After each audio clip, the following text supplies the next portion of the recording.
की सबसे बड़ी खबर हमारे पास आपके लिए यह है कि मुख्यमंत्री अरविंद केजरीवाल के घर पर स्वाति मालीवाल से हुई मारपीट के मामले में अब एक बहुत बड़ा और नया खुलासा हुआ है और अब यह बात पूरी तरह से स्पष्ट हो गई है कि यह पूरा विवाद राज्यसभा की सीट को लेकर हुआ था।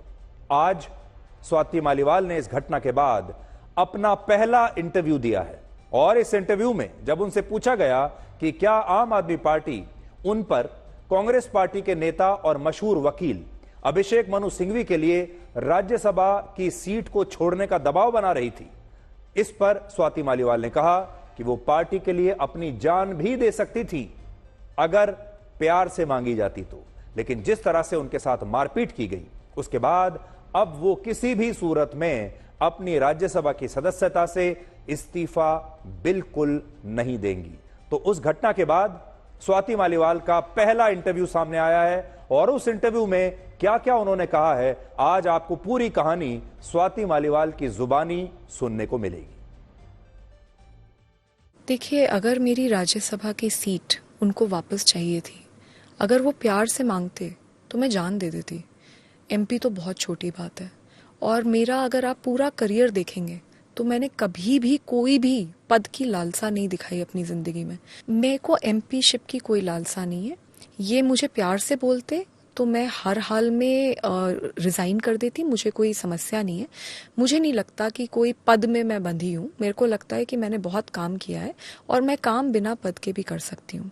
लेकिन जिस तरीके से इन्होंने मुझे मारा और पीटा है, अब चाहे दुनिया की कोई शक्ति लग जाए, मैं किसी भी हाल में रिजाइन नहीं करूंगी। मुझे पता चल रहा है, मुझे बताया जा रहा है कि इसी वजह से मुझे कैरेक्टर असैसिनेशन करा जा रहा है, विक्टिम शेमिंग करी जा रही है। मैं बिल्कुल रिजाइन नहीं करूंगी। I am the youngest woman parliamentarian in the parliament right now.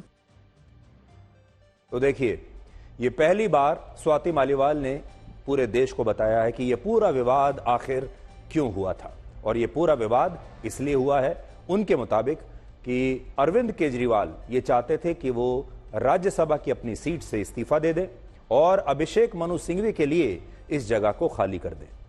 अब देखिए, दूसरी तरफ अभिषेक मनु सिंघवी ने इन आरोपों को गलत बताया है और कहा है कि वो ऐसी मनगढ़ंत बातों पर कोई जवाब नहीं देंगे।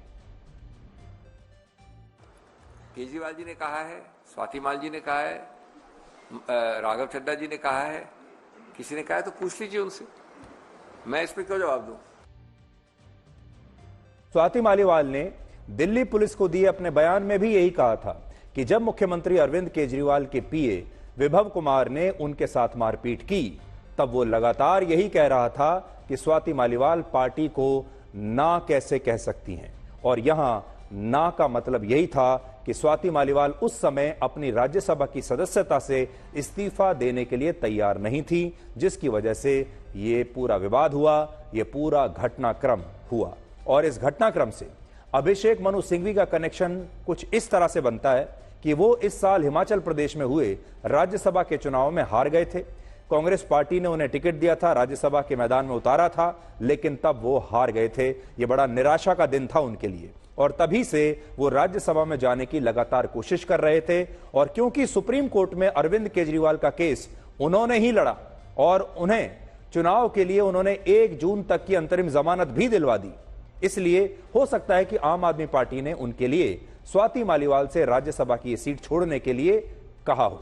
तो देखिए, अगर आप एक तरीके से देखेंगे तो अभिषेक मनु सिंघवी के अरविंद केजरीवाल पर अब बहुत सारे एहसान हैं, क्योंकि उनके सारे केसेस, अरविंद केजरीवाल के जो लीगल केसेस हैं, एक तरीके से आप मान सकते हैं कि अभिषेक मनु सिंघवी ही सुप्रीम कोर्ट में उनका केस लड़ रहे हैं और उन्हें लीगल एडवाइस भी देते होंगे।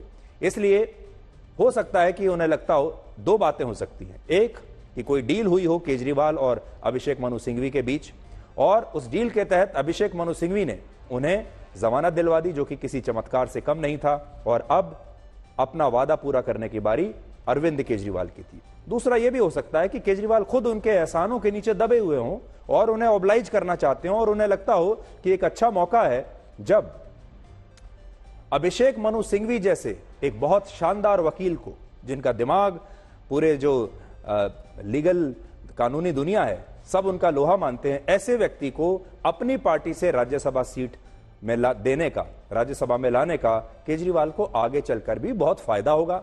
और जिस तरह से केजरीवाल और आम आदमी पार्टी आजकल कानूनी मामलों में फंसे हुए हैं, उन्हें लंबे समय तक एक अच्छे वकील की आवश्यकता पड़ेगी, ये वो जानते हैं इस बात को।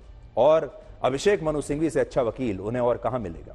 वरना आप खुद सोचिए, अगर स्वाति मालीवाल से इस्तीफा ही लेना था तो अरविंद केजरीवाल ने उन्हें सिर्फ 4 महीने पहले ही, इसी साल जनवरी के महीने में ही राज्यसभा क्यों भेजा था। तो 4 महीने मुश्किल से स्वाति मालीवाल को राज्यसभा में गए हुए हैं अभी, और 4 महीने के अंदर ही केजरीवाल ने अपना दिमाग बदल लिया। इसी साल जनवरी के महीने में जब अभिषेक मनु सिंघवी राज्यसभा के चुनाव में हार गए थे, उसी समय तभी स्वाति मालीवाल को भी आम आदमी पार्टी ने राज्यसभा का सांसद बनाया था।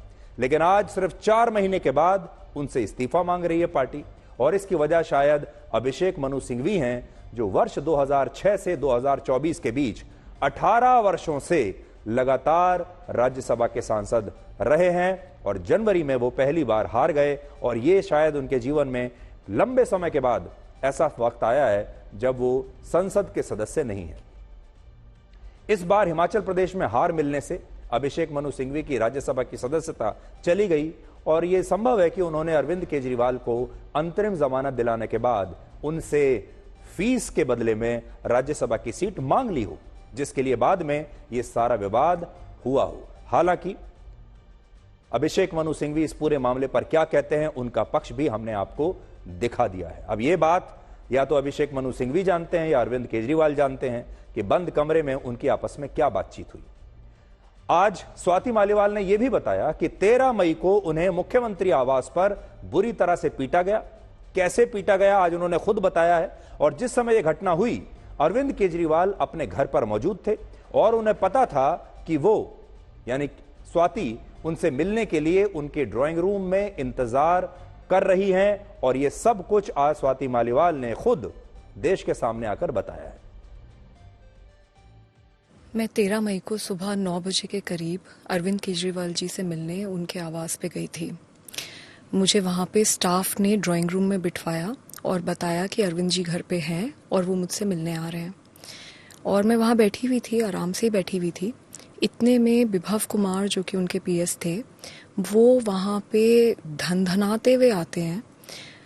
He entered from the door और वो चिल्लाने लगते हैं और गालियाँ दे रहे थे।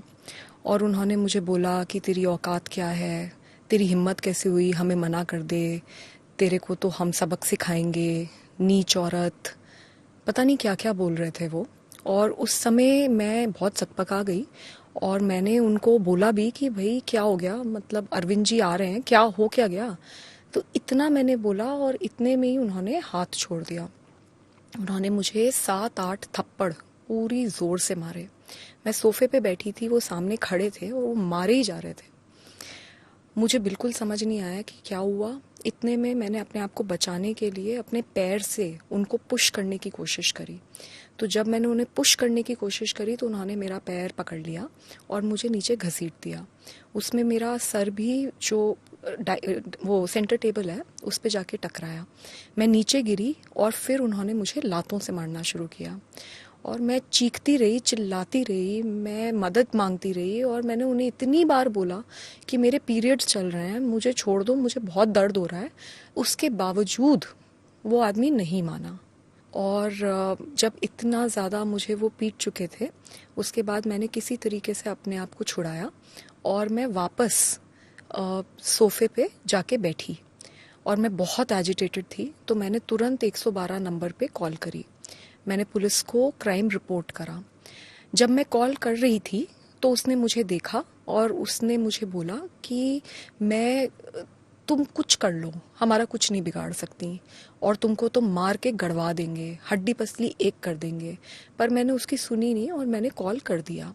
जैसे ही उसने रियलाइज़ किया कि मैंने कॉल कर दिया है, वो तुरंत भागा भागा बाहर गया और सिक्योरिटी जो गेट पे खड़ी होती है उनको बुला के लेकर आया।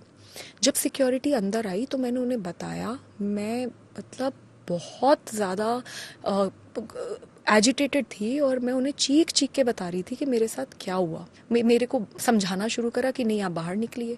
मैंने उन्हें बताया कि मैंने 112 नंबर पे कॉल कर दी है, पुलिस को आने दो, ये क्राइम सीन है, यहाँ पे मेरे साथ इतनी बड़ा हादसा हुआ है, मैं मेंबर ऑफ पार्लियामेंट हूँ, मैं farmer Delhi commission for women chairperson हूँ, आप रुकिए, आप बस पुलिस को आने दीजिए, एक बार पुलिस आ जाए, मैं पुलिस आ जाएगी यहाँ पे, मैं फिर उसके बाद जाऊंगी। आर्ग्यूमेंट कम से कम 8 से 10 मिनट चला होगा और उसमें पूरा टाइम मैं देख रही थी विभव मुस्कुराते हुए वीडियो बना रहा था। एक बस 50 सेकंड्स की क्लिप डॉक्टर करके एडिट करके उसमें से भी काट पीट के उसको टीवी चैनल्स को दिया गया इनके द्वारा और वो चलाई गई। स्वाति मालीवाल ने कहा है कि वो इस मामले में किसी को क्लीन चिट नहीं देंगी, चाहे वो अरविंद केजरीवाल ही क्यों ना हो। देखिए, मैं किसी को भी क्लीन चिट नहीं दे रही।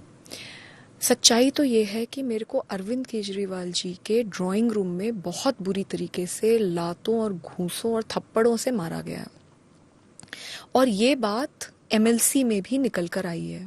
4 दिन बाद मेरी एमएलसी हुई, उसमें भी मेरी इंजरीज निकल कर आई हैं। तो ऐसी सिचुएशन में जब मुझे इतनी बुरी तरीके से पीटा जा रहा है और मैं चीख चिल्ला के मदद के लिए मांग कर रही हूँ और मैं ड्राइंग रूम में ही हूँ और घर में और भी लोग हैं और कोई मेरे को बचाने नहीं आया, तो मैं कैसे किसी को क्लीन चिट दे सकती हूँ? नंबर 1। नंबर 2, जब जैसे ही मैंने कंप्लेंट फाइल करी, पूरी की पूरी पार्टी को मेरे खिलाफ उतारा गया। बार बार मेरा कैरेक्टर असैसिनेशन करा गया, बार बार मेरा विक्टिम शेमिंग करी गई। एडिटेड वीडियोस जो अब कहते हैं जी सोर्स ही नहीं है, उनको मीडिया में लीक करा गया। सीसीटीवी फुटेज बता रहे हैं कि गायब करे गए। वो जो आरोपी है उसको दोबारा क्राइम सीन पे बुलाया गया। ये सीएम हाउस की बात कर रहे हैं हम। एंड ये भी पता है कि 2 महीने पहले उसका ही is no longer the PS. तो ऐसी थोड़ी ना, आप जाके देख लीजिए, कोई भी जाके देख लीजिए, क्या सीएम हाउस में कोई भी ऐसे घुस सकता है? भाई मैं भी अंदर तक अगर ड्राइंग रूम तक गई तो मेरे को एंट्री दी तभी तो मैं अंदर गई, नहीं तो मुझे गेट पे ही रोक देते, मैं गेट से ही चली जाती। पहली बात तो मुझे समझ नहीं आ रहा था कि मैं जब 112 नंबर पे कॉल कर रही थी वो वहीं खड़ा था। मैं बहुत एजिटेशन और डर में थी कि मेरा फोन खींचेगा और मुझे फिर पीटेगा। तो उसमें मैंने उस समय बहुत एजिटेशन में और बहुत डर में, and I was already in pen and trauma, तो मैंने 2 बातें बोली हैं। मुझे नहीं पता कि वो 1 बोली है 2 बोली है, मैं उसको लेके I am not very sure, क्योंकि मुझे ऐसा लगा, वही मेरे को लगता है, मेरे को ऐसा लगा कि शायद 1 कॉल मेरी लगी नहीं, मैंने इसलिए दोबारा बोला। बट उस समय मैंने यही बोलने की कोशिश की कि अरविंद जी ने विभव से मुझे पिटवाया, क्योंकि उस समय मुझे यही, उस वक्त I felt that. But at the end of the day today I have filed a proper complaint and उसके ऊपर इन्वेस्टिगेशन अभी चल रही है। स्वाति मालीवाल ने अरविंद केजरीवाल के पीए विभव कुमार को उनका सबसे बड़ा राजदार बताया है और कहा है कि दिल्ली में आम आदमी पार्टी के बड़े बड़े मंत्रियों से भी ज्यादा हैसियत विभव कुमार की है। वो सबसे ज्यादा शक्तिशाली हैं और वो मंत्रियों से भी बड़े और आलीशान घर में रहते हैं। अरविंद केजरीवाल जी के सबसे बड़े राजदार और सबसे करीबी आदमी इस वक्त विभव कुमार हैं। वो कोई मामूली पीए नहीं है। अगर आप उनका घर देखें तो उनका घर इतना आलीशान उनको घर दिया गया है, इतना तो किसी मंत्री को भी दिल्ली में नहीं घर मिला हुआ है। तो वो एक बहुत रसूखदार और बहुत पावरफुल आदमी है इस वक्त इस पूरी पार्टी में, और पूरी पार्टी उनसे डरती है और उनके ऊपर असॉल्ट का केस पहले भी हो रखा है। लोग डरते हैं उनका जो मतलब ऐसा एक पूरी पार्टी में मैसेज है कि अगर विभव नाराज हो गया आपसे तो फिर आप खत्म हो पार्टी में। तो आम आदमी पार्टी में अगर रहना है तो विभव कुमार से बनाकर रखनी पड़ेगी। अगर वो नाराज हो गए तो फिर वो आपका भविष्य खराब कर सकते हैं, ऐसा स्वाति मालीवाल का कहना है। तो आज बड़ी बात यह भी है कि आखिर विभव कुमार को ऐसी कौन सी बातें पता हैं, ऐसे कौन से राज उन्हें पता हैं कि वो आम आदमी पार्टी में इतने शक्तिशाली हो गए। विभव कुमार को लेकर स्वाति मालीवाल ने जो खुलासा किया है ये काफी चौंकाने वाला है। और स्वाति से पहले आम आदमी पार्टी के पूर्व नेता, या आप ये कह सकते हैं कि आम आदमी पार्टी के फाउंडर नेताओं में से एक कुमार विश्वास ने भी कुछ साल पहले बिल्कुल यही बात कही थी और उन्होंने कहा था कि विभव कुमार वही व्यक्ति हैं जो मुख्यमंत्री अरविंद केजरीवाल के सारे राज जानते हैं और जिसकी मदद से किसी नेता को धमकाने और ब्लैकमेल करने की कोशिश की जाती है। हमने आपको पहले भी बताया था कि जब अरविंद केजरीवाल जेल में थे तब उन्होंने जेल में मुलाकात करने के लिए जिन 6 लोगों के नाम दिए थे उनमें एक नाम विभव कुमार का भी था। और शायद यही वजह है कि आज विभव कुमार के लिए अरविंद केजरीवाल ने अपनी ही महिला राज्यसभा सांसद को पार्टी में अलग थलग कर दिया है और उन्हें चरित्रहीन बताया जा रहा है, चरित्र हनन उनका किया जा रहा है सिर्फ एक विभव कुमार के पीछे। और सोचिए यह भी कितनी बड़ी बात है कि विभव कुमार दिल्ली सरकार के मंत्रियों से भी बड़े घर में रह रहा है, ऐसा दावा कर रही हैं स्वाति मालीवाल। अब आप ये देखिए कि आज जब अरविंद केजरीवाल से एक इंटरव्यू में इस मामले पर सवाल पूछा गया, देखिए अरविंद केजरीवाल दूसरों पर तो मिनटों में आरोप लगाते हैं और उन्होंने इस देश में किसी को छोड़ा नहीं आरोप लगाने के मामले में, लेकिन जब उनसे सवाल पूछा गया तो उन्होंने ये कहते हुए कुछ भी बोलने से इनकार कर दिया कि यह मामला अभी अदालत में अभी विचाराधीन है और वो इस पर कोई टिप्पणी नहीं करेंगे। अब मामला कोर्ट में चला गया है, पुलिस उसकी जांच कर रही है। सो मैं इस पे अभी टिप्पणी नहीं करना चाहूंगा बिकॉज जो भी मैं टिप्पणी करूंगा उसको उधेड़ के वो it will affect the proceedings. But facts मैं तो बता उम्मीद सकते हैं। करता हूं कि न्याय होना चाहिए, जस्टिस मिलना चाहिए, फेयर इन्वेस्टिगेशन होनी चाहिए। एक इधर इनका पक्ष है, एक उनका पक्ष है, दोनों पक्ष को पुलिस अच्छे से जांच करके और फिर उस पर न्याय होना चाहिए। अरविंद केजरीवाल की इतनी शराफत वाली छवि इससे पहले आपने कभी देखी नहीं होगी। अरविंद केजरीवाल को इतना शांत इससे पहले कभी आपने देखा नहीं होगा। इतनी जिम्मेदारी भरा बयान देते हुए भी इससे पहले आपने कभी अरविंद केजरीवाल को नहीं देखा होगा। अरविंद केजरीवाल तो वो नेता हैं जो किसी पर भी कुछ भी आरोप लगा देते हैं, बाद में मुकर भी जाते हैं और आरोप लगाकर भाग जाते हैं। राजनीति में जो हिट एंड रन के जो की शुरुआत करने वाले शायद अरविंद केजरीवाल ही थे। उन्होंने आरोप लगाने के मामले में किसी को नहीं बख्शा और आज अरविंद केजरीवाल मीडिया के सामने बैठकर ये कहते हैं कि वो इसके बारे में बात नहीं करना चाहते। लेकिन आज जब इस मामले में पूरा देश उनका बयान सुनना चाहता है, लोग जानना चाहते हैं कि उनका पक्ष क्या है, खास तौर पर दिल्ली की जनता तो जरूर जानना चाहेगी। उनके पास एक मंच था, वो दिन भर बाकी के लोगों पर आरोप लगाते रहते हैं, मेरे साथ अत्याचार हो रहा है, मेरे साथ बहुत नाइंसाफी हो रही है, मेरे खिलाफ षड्यंत्र हो रहा है, उसका भी उनके पास कोई सबूत नहीं है। वो सारे मामले भी विचाराधीन हैं, वो सारे मामले भी अदालत में ही हैं। उनका अपना मामला अदालत में है सुप्रीम कोर्ट में, उस पर वो दिन रात खुलेआम बोलते हैं। तब उन्हें बिल्कुल ये नहीं लगता कि अगर वो बोले तो इस मामले में जो है इस पर बुरा असर पड़ सकता है। लेकिन स्वाति मालीवाल के मामले में उन्होंने कह दिया कि मैं इस बात के बारे में बात नहीं करना चाहता। तो ये उनका दूसरा रूप आज हम आपके सामने उजागर कर रहे हैं और उनकी इस चुप्पी और असहजता को आप इन तस्वीरों से आज एक बार फिर से समझ पाएंगे। ये तस्वीर पिछले दिनों लखनऊ में हुई उसी प्रेस कॉन्फ्रेंस की है जिसमें प्रेस के लोग स्वाति मालीवाल के बारे में लगातार सवाल पूछ रहे थे और अरविंद केजरीवाल सुनकर भी अनसुना कर रहे थे और वो ये सवाल सुनकर नर्वस हो गए थे। उन्होंने पहले माइक जो है वो अखिलेश यादव की तरफ खिसका दिया कि आप जवाब दीजिए। बाद में वही माइक उन्होंने अपने दूसरे साथी संजय सिंह की तरफ खिसका दिया, लेकिन खुद जवाब नहीं दिया। और यहां आप उनकी पूरी बॉडी लैंग्वेज एक बार जरा देख लीजिए। कागज हम निकाल लिया।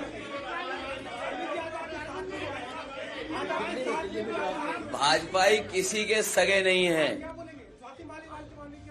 ये है कि भाजपाई किसी के सगे नहीं है और भाजपाई झूठे मुकदमे लगाने वाला गैंग है। हाँ बोलो। बोल रहे बता। हाँ मैं बोल रहा हूँ। एक सेकंड बोल रहा हूँ। तो आपने देखा अरविंद केजरीवाल के जो हाथ थे वो ऐसे पकड़कर वो बैठे हुए थे, ये कुछ इस तरीके से देखिए अगर आप ध्यान से देखेंगे। और हाथों की जो मुद्रा होती है वो इस तरह की तब होती है जब व्यक्ति बहुत नर्वस होता है, जब उसके हाथ पांव फूले होते हैं। और इसी कारण रिपोर्टर जितने सामने बैठे थे वो सीधा सवाल पूछ रहे थे अरविंद केजरीवाल से, लेकिन केजरीवाल जी जवाब नहीं देना चाहते थे। उन्होंने एक बार माइक खिसका दिया अखिलेश यादव की तरफ और दूसरी बार खिसका दिया संजय सिंह की तरफ। अब एक और रूप देखिए। इस मामले में दिल्ली पुलिस ने कल अरविंद केजरीवाल के माता पिता और उनकी पत्नी सुनीता केजरीवाल से पूछताछ करने के लिए समय मांगा था, जिसके बाद आज अरविंद केजरीवाल ने अपने घर पर एक कैमरा टीम बुलाई और अपने माता पिता के साथ यह वीडियो बनाया और सोशल मीडिया पर इस वीडियो को पोस्ट करते हुए लिखा कि वो अपने बूढ़े माता पिता और पत्नी के साथ पुलिस का इंतजार कर रहे हैं और पुलिस ने उन्हें अब तक ये नहीं बताया कि वो उनके घर आएगी या नहीं। पहले आप वीडियो देख लीजिए।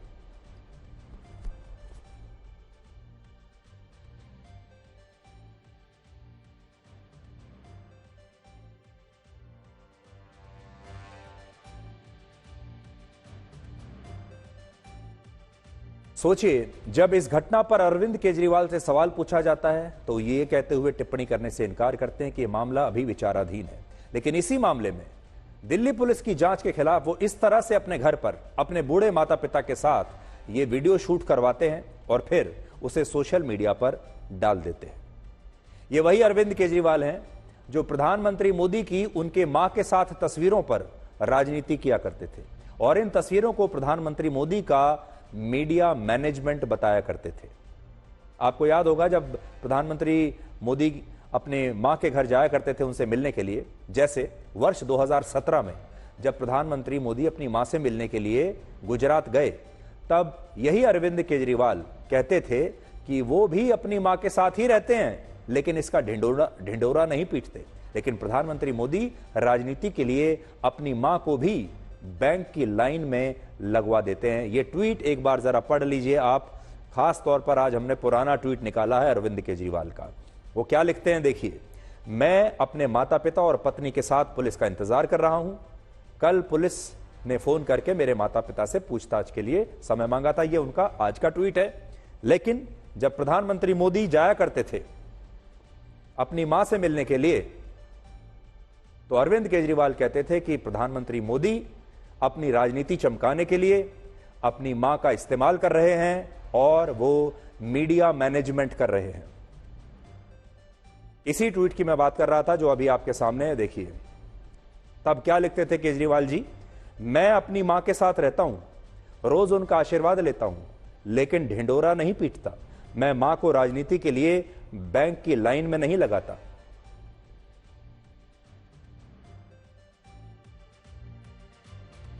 तो प्रधानमंत्री मोदी की बारी पर तो वो लिखते थे कि मैं अपनी मां के साथ रहता हूं लेकिन ढिंडोरा नहीं पीटता। लेकिन आज कोई उनसे ये पूछे कि आज जब उन्होंने ये वीडियो डाला है अपने माता पिता के साथ, फिर से जरा एक बार आप देखिए, इसको चलाते हैं, इसे क्या कहेंगे आप? क्या ये ढिंडोरा पीटना नहीं है?